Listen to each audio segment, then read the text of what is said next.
Muy buenos días a toda la República Dominicana. Un saludo muy especial para las personas que nos sintonizan los domingos a esta hora de la mañana por Color Visión y nuestro canal de YouTube Espejo 360. Doctor, buenos días. Buenos días, hermano. ¿Cómo se siente? Bueno, doctor, ya esta semana usted se comió el lechón de Nochebuena, celebró el nacimiento de Jesucristo en la Navidad y ahora nos preparamos, ¿verdad?, para recibir el año 2025. Eso como pegadito ahí. Sí. Ahora, la gente esta semana es preparándose para recibir el año nuevo. Efectivamente. Mire, y qué interesante, porque agotamos un año que ha sido un año muy movido, de muchas informaciones interesantes. Hicimos 4 elecciones, ratificamos la Junta Central Electoral, se hizo intento de una reforma fiscal. Hubo muchos temas interesantes este año, ha sido un año agitado y bueno, hay que poner en perspectiva el año 2025. Y bueno, la gente, como de costumbre, entre este domingo, mañana lunes, el martes, se prepara, como siempre, para reunirse el 31, hacer una gran fiesta y recibir el año nuevo. Así, rumba y fiesta hasta la amanezca. Una semana aniversaria entre el 24 y el 31. Bien, vamos a la pausa, venimos con el resumen de las principales informaciones del año 2024. No se mueva.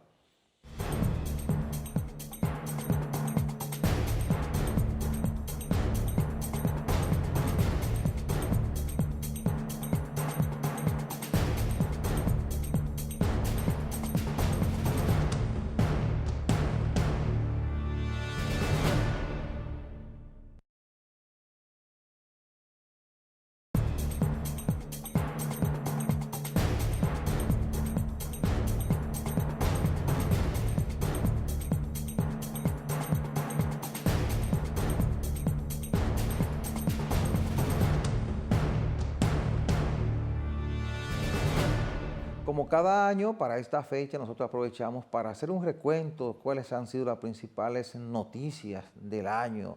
Y en esta ocasión, pues, nosotros tenemos una selección de las 16 principales informaciones que dominaron la agenda pública en la República Dominicana. Mire, comenzamos el año nosotros con una gran noticia, una noticia positiva, y fue la llegada del primer crucero al puerto de cruceros de Pedernales, que fue el crucero de la línea Norwegian, el Norwegian Pearl de Norwegian Cruise Line, con 2.500 cruceristas, y ese mismo día, eso fue el 5 de enero, se inauguró la primera etapa del puerto de crucero. Mire, indefectiblemente, eso causó un impacto que habría que ser de la zona para uno entenderlo de inmediato, que fue el caso mío, que soy de por ahí. Claro.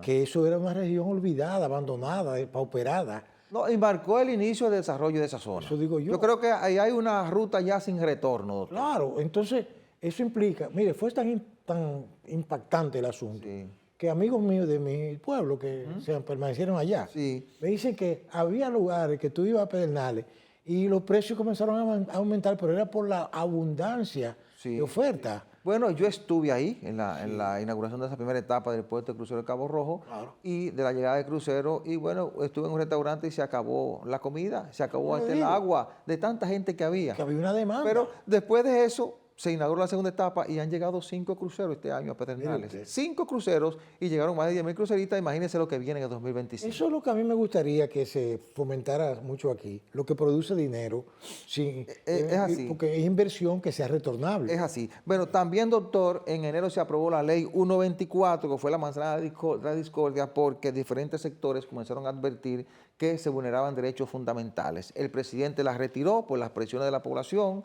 La retiró, no, nombró una comisión, porque el Congreso la aprobó y el presidente la promulgó, nombró una comisión de representantes de los medios de comunicación, de juristas, prepararon un documento, se tomaron un buen tiempo preparando una revisión, la sometieron al Congreso, pero el Constitucional declaró inconstitucional, doctor. Exactamente. Es decir, que la ley, aunque se aprobó, se promulgó, bueno, funcionaron en los canales correspondientes, el Constitucional. Nosotros lo advertimos aquí, doctor. Claro.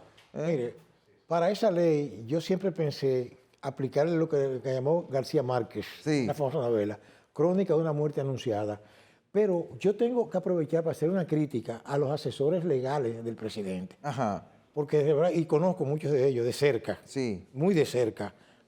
Me sorprendió porque eran personas muy estudiosas de la Constitución y de la ley, que recomendaran una cosa así. Bueno, pero para bien de la población, el Constitucional garantizó los derechos de los ciudadanos.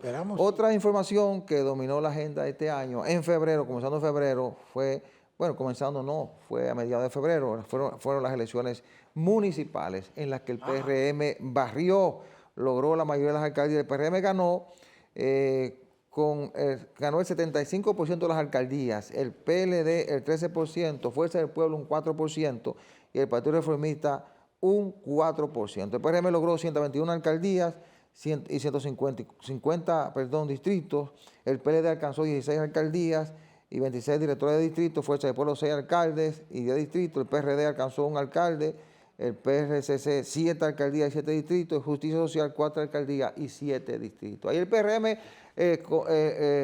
confirmó su hegemonía política. Mire, ahí también yo aplico lo de la crónica de la muerte anunciada, porque aquí usted invitó a una persona que tiene que ver con organismos, ayuntamientos, no recuerdo su nombre, y él dijo eso mismo, él dijo, mira, el resultado va a ser este, que hasta nosotros nos sorprendimos por la certeza que él decía esas cosas. Nosotros invitamos aquí fue a Pedro Richardson, ese señor, fue presidente, fue ejecutivo de Fedodín. Ese señor dijo aquí, y eso está grabado ahí, exactamente lo que ocurrió. Claro, algunas variaciones muy pequeñas, pero realmente era una crónica de una muerte anunciada porque se veía venir, ¿verdad? Pero sí hay algo que llamó la atención, la alta abstención. Ah, sí. Eso fue algo que muy preocupante. Oh, pero votó un 50%, la abstención fue casi de un 54%. Es demasiado alto. Hubo zonas, por ejemplo, donde votó el 37%. Aquí en la capital votó el 37%. Eso hay que, los políticos tienen que revisarse. Sí. A ver por qué razón esas cosas sucedieron así. Bueno. O es que la gente perdió credibilidad en ciertas cosas. Sí, bueno, doctor, también otra información importante, otro acontecimiento importante fue que el presidente acudió el 27 de febrero a rendir sus memorias correspondientes al 2023, que fueron sus últimas memorias del primer periodo presidencial, porque recordemos que el presidente se juramentó el 16 de agosto pasado como presidente para un segundo mandato. Ahí el presidente rindió sus memorias, que fueron realmente unas memorias de 4 años de gestión. Ahí hizo una rendición de cuentas, describió sus principales obras, sus logros en cada sector y otros proyectos. Dijo Abinader ahí que República Dominicana no es la misma de hace 4 años, dijo que el cambio es una realidad irreversible. Estamos mejor que hace 4 años y tenemos una gran proyección hacia el futuro. Eso dijo el presidente Abinader en ese entonces. Bueno, indefectiblemente esos escenarios de rendición de cuentas siempre son aprovechados por los políticos, fundamentalmente los que están en el poder, para proyectarse.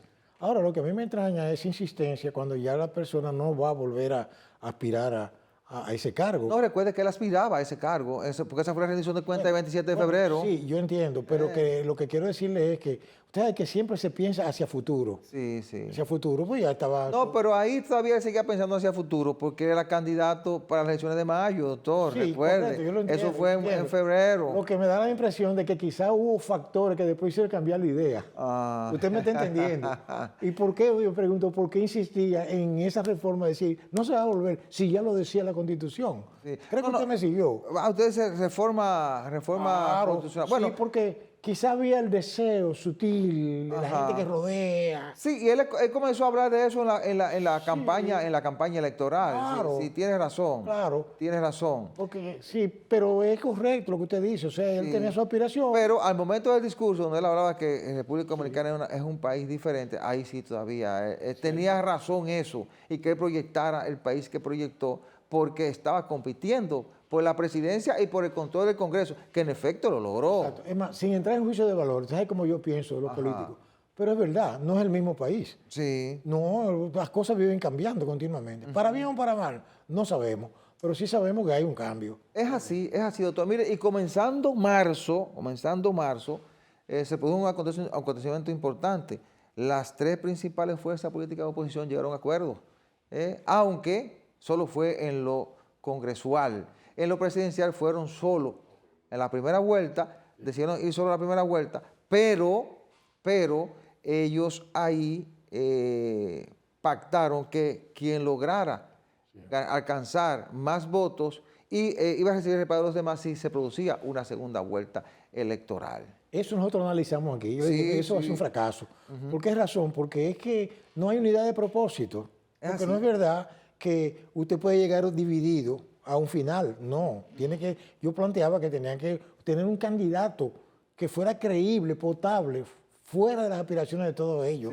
Pero no lo hicieron así, porque además no tenía un contrincante que era el que estaba en el poder. No, y cada quien tenía que demostrar su poder en términos electoral. Pero lo que sí fue que lograron pactar en los municipales. Pactaron 25 provincias de 32. ¿Verdad? En 25 provincias de 32. Sí. Y ahí eso le permitió a ellos por lo menos alcanzar una parte de la senaduría. Por lo menos a fuerza del pueblo, que el PLD no alcanzó. Claro, pero recuerde que la elección del Ejecutivo es la importante en este país. Sí, claro. Lamentablemente, pero es así. Sí, pero también se necesita el Congreso. Claro. Y nos estamos dando cuenta, porque el PRM tiene control del Congreso, control de las alcaldías, control del Ejecutivo. Se gobierna mejor. Aunque se tiene más responsabilidad. Pero que la democracia es diversidad. Es así, doctor. Vamos a hacer la pausa para que continuemos entonces con el desarrollo de cuáles fueron las principales informaciones del año 2024.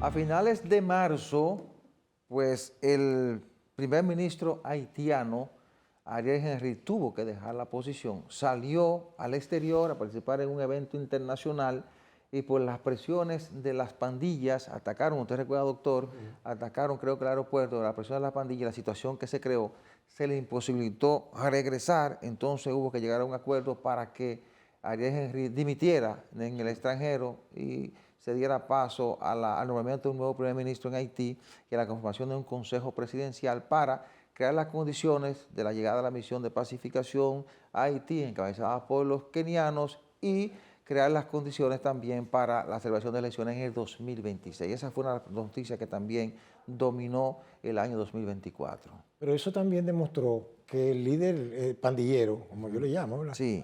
Tenía un poder grande en ese país, porque logró, ¿verdad?, que logró lo que buscaba, en primer lugar, que era que que renunciara. Pero yo creo que también influyeron los que lo apoyaban a Henry, como era el caso de CARICOM y el caso también del gobierno norteamericano, estaba detrás de eso, y la ONU. Es decir que ya lo de él también se veía venir. Pero eso ha demostrado el hecho de que las fuerzas kenianas llegaron ahí y después de tanto tiempo no han podido demostrar que iba a tener efecto eso. Habrá que buscarle otra salida. No, porque imagínense, 400 hombres no pueden resolver el problema de inseguridad de un país completo. Claro. Lo que pasa es que los países que se comprometieron a enviar una misión de pacificación de 2.500 hombres no cumplieron y solamente han llegado 426 hombres, 400 de ellos de Kenia y 26 de dos islas pequeñas del Caribe. Y entonces eso ha imposibilitado que se pueda seguir avanzando. Exacto. Que es otro capítulo de esa historia, pero lo cierto es que la presión de las pandillas, la situación de inseguridad que se creó y bueno, la presión del sector político también impidieron que Henry llegara. Hubo un intento en ese entonces de Estados Unidos de que el gobierno dominicano permitiera que Ariel Henry llegara a la República Dominicana. El gobierno dominicano dijo que no. Eso hay que recordarlo, dijo que no, que lo dejaran en otro país, lo dejaron en Puerto Rico y creo que está viviendo en los Estados Unidos. Si lo hubiesen dejado entrar en República Dominicana, hubiésemos tenido ese problema aquí en el territorio dominicano. Claro que sí. Mire, entró abril, doctor, y otra de las informaciones importantes fue el histórico debate presidencial y de los candidatos a senador por Santiago y el Distrito Nacional. También el debate con los candidatos a la vicepresidencia de la República. Esos debates se realizaron el lunes 22 de abril, martes 23 y miércoles 24. El país estuvo muy atento a esos debates que se realizaron en la Universidad Pedro Enríquez Ureña, UNFU. Tuvieron 2 horas de duración, de 8 a 10 de la noche. Muy interesante eso, doctor, porque a partir de ahí, con la participación de un presidente aspirando a la reelección, con las posibilidades de ganar la elección en primera vuelta, como lo daban las encuestas, haber participado en el debate, entonces eso ha marcado una pauta de que ya no habrá argumento para decir no voy a un debate porque yo esté dominando las encuestas en un determinado momento, como ocurría en el pasado. Cierto. Es decir, que ahí se instauraron ya definitivamente los debates en República Dominicana. Aunque los debates son interesantes, pero todavía nosotros tenemos que avanzar mucho en eso. Sí. Porque lo que se plantea ahí casi siempre son cuestiones cosméticas, pero lo de fondo a discutir ahí, ¿verdad? Todavía, pero sí vamos avanzando.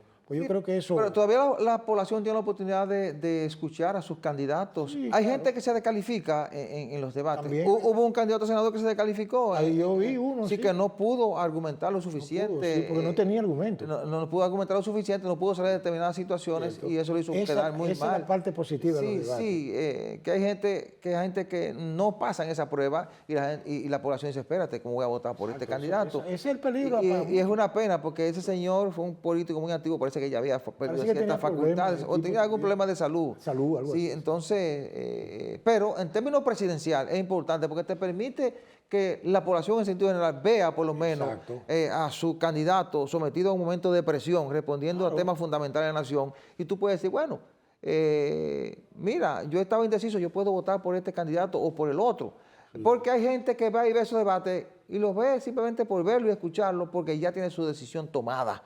Para gente que está indeciso, que sí se puede decidir ahí. Eso es importante, porque tú puedes ver cómo reaccionan esas personas que aspiran a ser presidente en momentos de presión y ante situaciones en las que se pudieran encontrar en el ejercicio del poder. Otra información importante fue el tema del canal que construyeron los haitianos en Dajabón.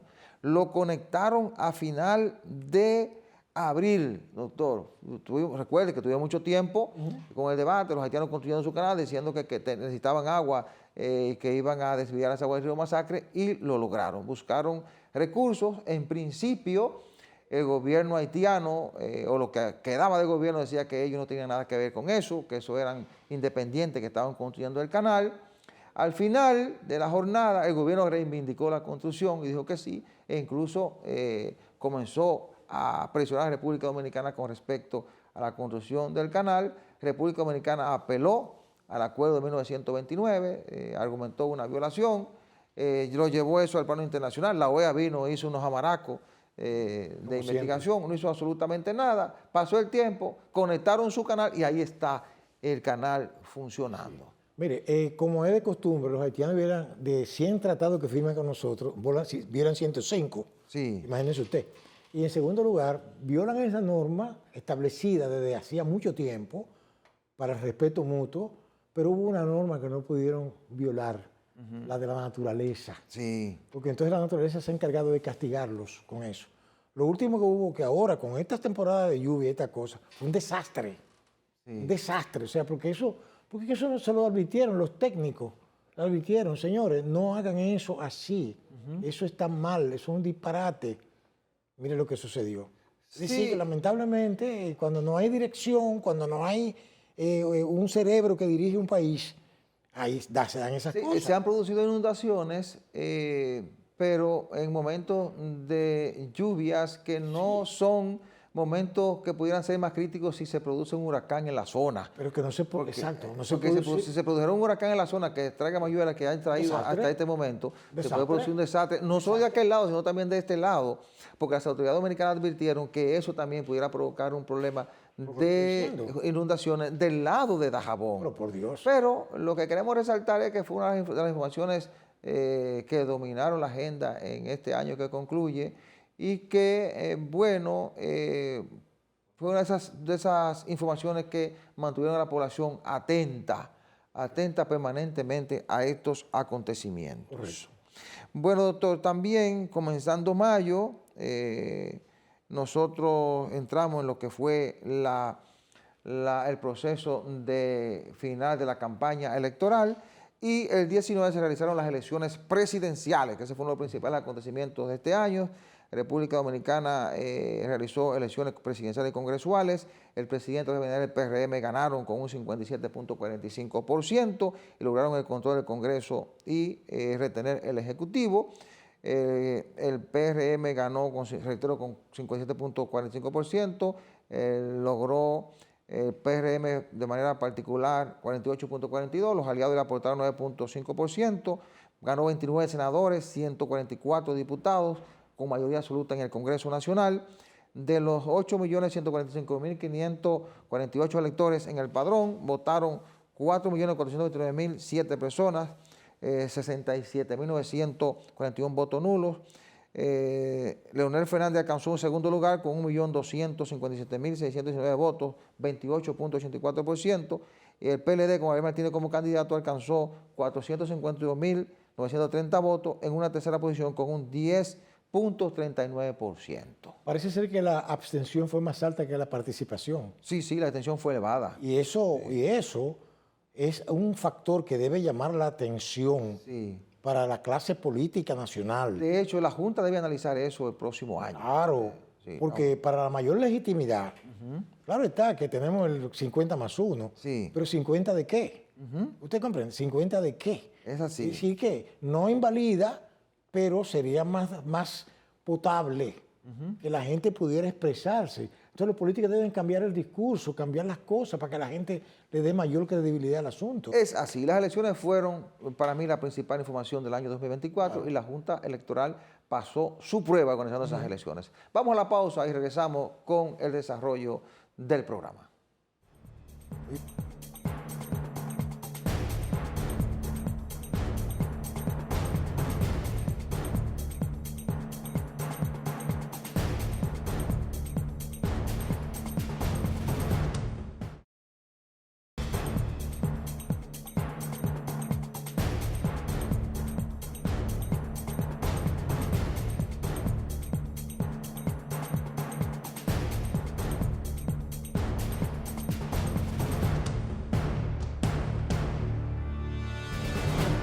Otra de las informaciones importantes de este año fue el inicio de la misión de pacificación en Haití. Llegó a principios de junio el primer grupo de 400 militares kenianos de los 1.000 que se comprometió a enviar Kenia. Eso generó muchas expectativas en Haití.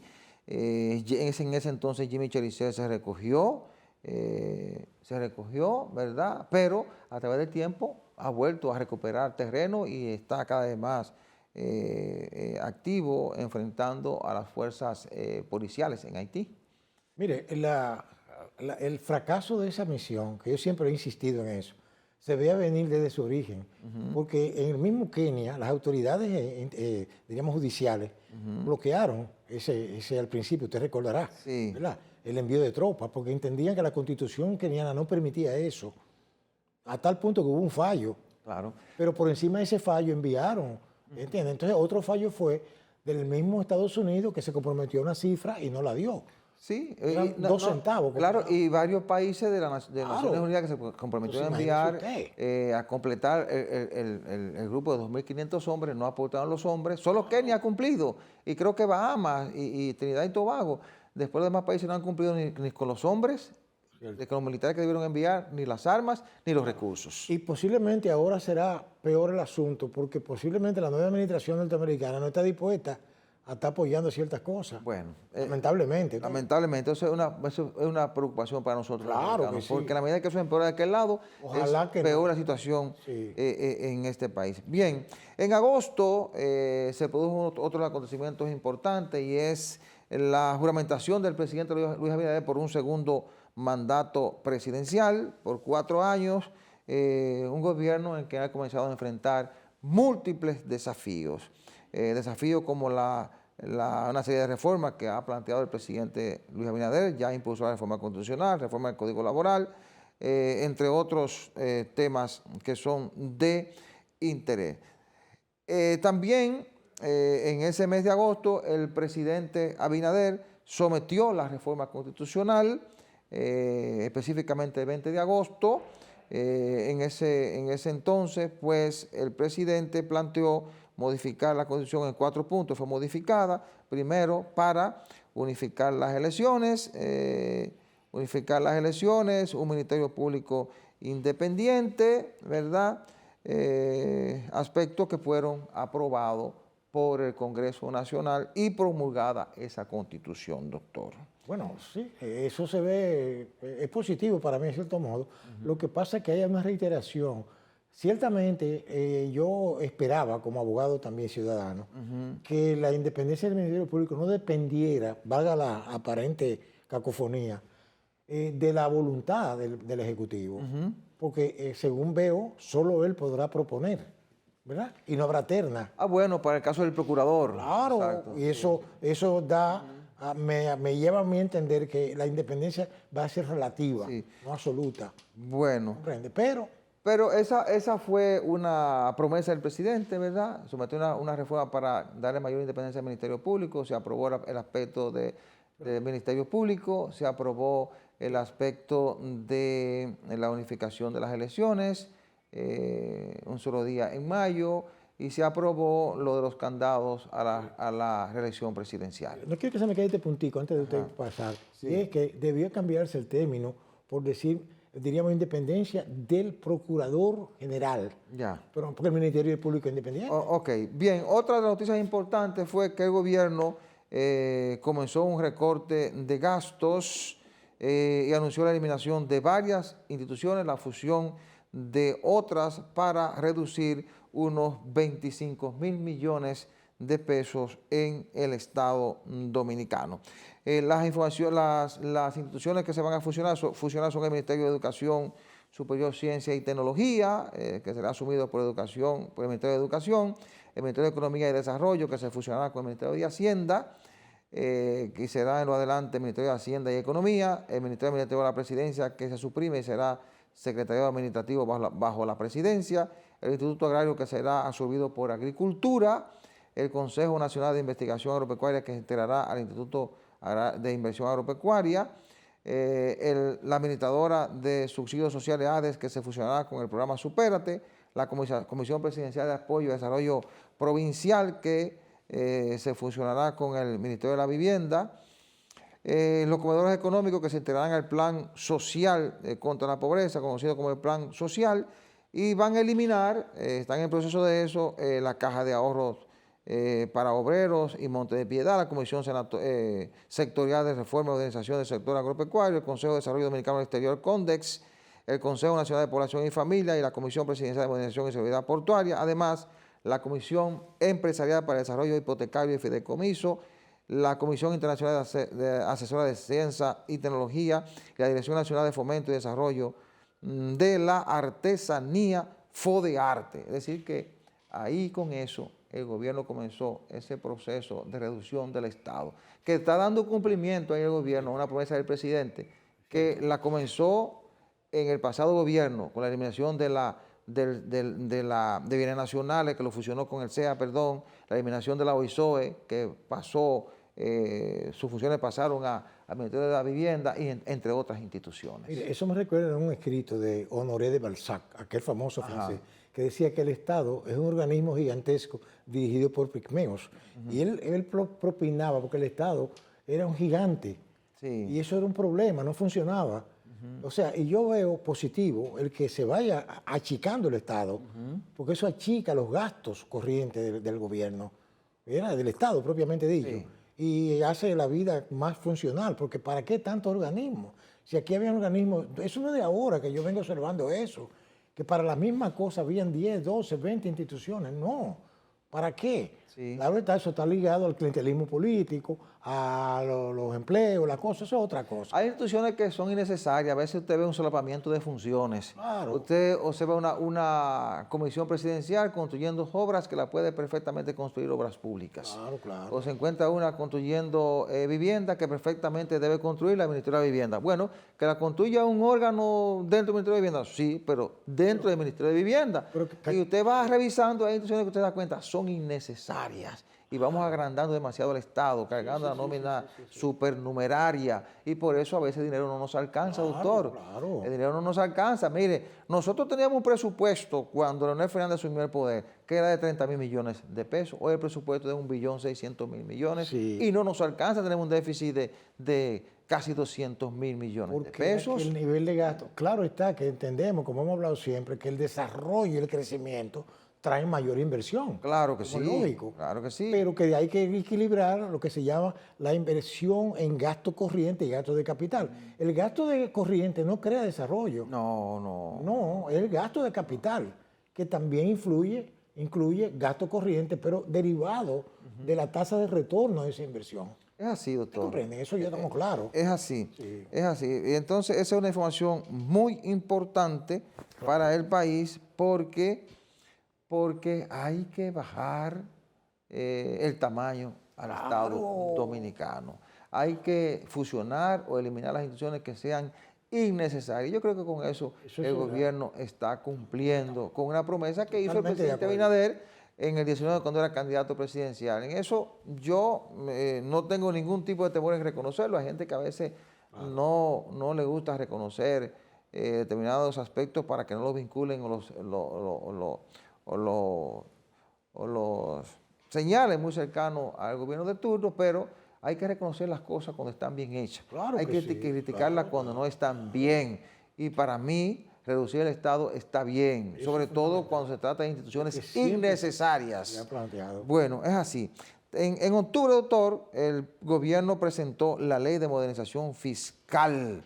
Con eso, el gobierno pretendía buscar 122 mil millones de pesos. Ahí fue que se armó el lío.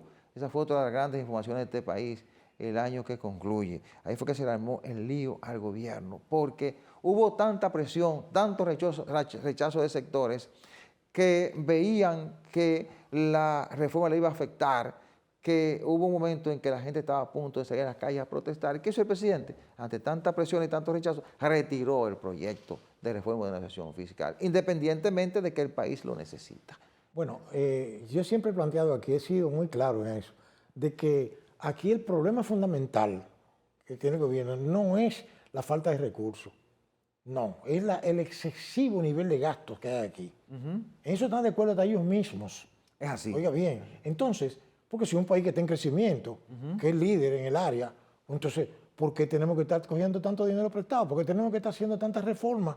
Claro, o que se haga la reforma, pero para el gasto. Sí, para cobrarle al que gane más. La reforma es para darle al país la capacidad de recaudar lo que necesita para responder a las necesidades del Estado. Pero hay que hacer la reforma sin afectar a determinados sectores que son los menos pudientes. Y además, siempre la reforma va detrás de la clase media, que es siempre la más golpeada. Cuando esa clase media vio que le iban a incrementar el IPI, cuando vio que le iban a grabar hasta la habichuela, hasta la habichuela de la bandera, iba a protestar y el presidente, lógicamente, dijo, déjame retirar esto para evitar una situación de desgracia. Vamos a la pausa y en breve continuamos con las principales informaciones del año 2024.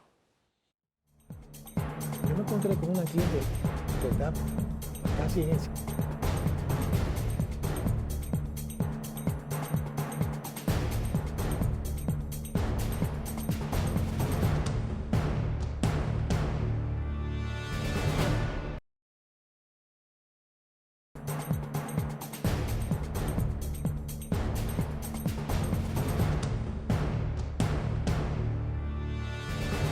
Otra de las principales informaciones del año 2024 fue la ratificación de los miembros de la Junta Central Electoral, que esto ocurrió a principios de noviembre pasado. Eso fue un acto de justicia de parte de los senadores de la República, porque la Junta Central Electoral hizo un papel estelar, hizo un papel que garantiza el fortalecimiento institucional y democrático de la República Dominicana, organizando unas elecciones municipales ejemplares en febrero y organizando unas elecciones congresuales y presidenciales también ejemplares en mayo pasado. Eso le dio todo el aval necesario para que el Senado, que hizo un proceso de evaluación de más de 300 aspirantes, incluyendo a los miembros de la Junta, eso permitió que el Senado ratificara a 4 de los miembros, incluyendo a su presidente, Román Jaques, y 3 de los demás miembros, y ratificó a varios de los suplentes. De hecho, ascendió a un suplente a miembro de la Junta Central Electoral. Yo creo que es un buen indicio de institucionalidad el hecho de reconocer la buena labor realizada por alguien en el puesto público. ¿Para qué se le designa? para que haga eso. Claro, claro. Ahora, obviamente, si la persona ha funcionado bien, no veo por qué tenga que inventarse. Claro, claro. Dice el pueblo, dejar camino real por vereda. ¿Usted comprende? Porque hemos tenido experiencias pasadas muy dolorosas. Y no solo eso, doctor, sino que con la modificación de la Constitución de la República recientemente hay una nueva realidad y hay que crear esas condiciones. Claro. ¿Y quién es mejor para crearla que la gente que tiene la experiencia? Claro. ¿Cuál es la nueva realidad? Bueno, que a partir del 2032 hay que hacer elecciones municipales, congresuales y presidenciales juntas. Imagínese. Pero hay que hacerla en unas condiciones diferentes, porque según esa propia Junta manifestó al Congreso, si se unificaban las elecciones hay que establecer el voto automatizado, hay que comprar nuevos equipos, hay que instalar unos softwares nuevos. Entonces, hay que crear unas condiciones para que la Junta que sustituya a estos integrantes en el 2028, entonces comience a trabajar con una plataforma ya preparada. ¿Y quién es mejor para hacerlo que los que ya tienen la experiencia? Claro que sí. Así que yo creo que fue muy acertada la decisión de la Junta de ratificar a Román Andrés Jaque Liranzo como presidente de la Junta Electoral, a Dolores Fernández Sánchez como miembro, a Chamil Isa como miembro, a Rafael Vallejo Santelice también como miembros. Y bueno, y nombrar ahí a Iraida Marcel Fernández Guzmán, que fue suplente, ascendida a miembro, quien sustituyó ahí a Patricia Lorenzo Paniagua, que no logró ingresar como parte de los finalistas para la evaluación final en el Senado de la República. También nombró los suplentes Prado Antonio López Cristian Perdomo Hernández, los suplentes Prado Antonio López, Cristian Perdomo Hernández, exacto, Iván Vladimir Félix Vargas, Aníbal Carrosario y Tony Tejeda. En el caso de Aníbal Carrosario y López, ambos también repiten como suplente. Sí. Es decir, que fue una información importante, esa una de las más importantes durante el 2024. Y otra de las informaciones importantes de este año y con la que culmina el 2024 es la incautación de un cargamento de 9.8 toneladas de cocaína en el puerto multimodal de Caucedo hace apenas unos días aquí en la zona de Boca Chica. Eso ha generado un debate a nivel hasta internacional, sí, en vía presidencial, que realmente eso debe ser aclarado e investigado a fondo, aunque ya hay indicios de que las cosas pues no han funcionado como se esperaba, ¿verdad? Porque, a decir verdad, se dice que vino el cargamento de un lugar, que estaba aquí. Eso hay que aclararlo, hay que buscarle la... Sí. Bueno, sí, desde un principio las autoridades dijeron que el cargamento de drogas salió de Guatemala y también en principio mencionaba Panamá. Luego se evolucionó y la DNCD dijo que bueno, que salió de Guatemala, tocó el puerto de Honduras y llegó luego a República Dominicana. Y no se dejó claro de dónde había salido la droga. Pero luego el presidente Arévalo de Guatemala dijo que las propias autoridades dominicanas habían reconocido que la droga se había montado en República, se intentó montar en República Dominicana. Luego Honduras, salió una información atribuida a las autoridades de Honduras diciendo que en Guatemala, donde el barco tocó dos puertos, en Guatemala se montó un contenedor vacío, que ese contenedor no se desmontó ni se verificó en Honduras y que de ahí salió hacia República Dominicana. Así, es una información que va a meritar que República Dominicana dé una explicación. Exacto. Va a meritar que República Dominicana siga haciendo una investigación bien profunda, de manera tal que se pueda establecer claramente si la droga llegó procedente de Guatemala o de Honduras, eso se puede establecer, o si el contenedor llegó vacío a República Dominicana.